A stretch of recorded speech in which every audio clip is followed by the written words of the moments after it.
Unsolved 1990, the case of 22-year-old Phillipe Personnier. Phillipe Personnier was stabbed to death in a pub toilet at the Paxtons Head in Knightsbridge on 12th of February 1990. The police were called to the Paxtons Head shortly before closing time to discover him dead. He had suffered 4 deep stab wounds to his lung, liver and arms and had died almost immediately. He was from France. He had been in London for just 1 week and had been studying at the International College in Piccadilly and had been living in Wembley. His body was identified by his mother, who had lived in Earl's Court Square. A 21-year-old Frenchman, the cook, who had lived in Longridge Road, was tried for his murder at the Old Bailey, but acquitted in September 1990. The Frenchman had been arrested shortly afterwards at his home, and no blood was found on his clothes or the knife that the police claimed had been the murder weapon.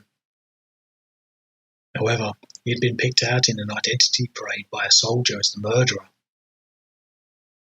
It was said that a young soldier who had been stationed at the nearby Knightsbridge barracks had witnessed the murder. However, he had been the only witness to the murder, and after he gave his evidence at the trial at the Old Bailey, the judge ruled that there was no case to answer. It was heard that the soldier's identification of the French cook had been undermined in every way. It was heard that the soldier had said that he had seen a blonde man stabbing Phillipe Personnier in the toilets of the pub at around 10:25 p.m. on the 12th of February 1990, but the French cook had black hair. It was also heard that he had said that he had heard the French cook talking to his friend in English, which the defence said would have been unlikely for 2 Frenchmen. The soldier had said that when he had gone into the toilet at the pub, that the door had been held against him and that he had had to push it open. He said that he then saw 2 men, saying, one had his back to him, he was pulling with his left hand a man who was facing him. He said that the 2 men were struggling, and it was then that the stabbing took place, after which the attacker escaped.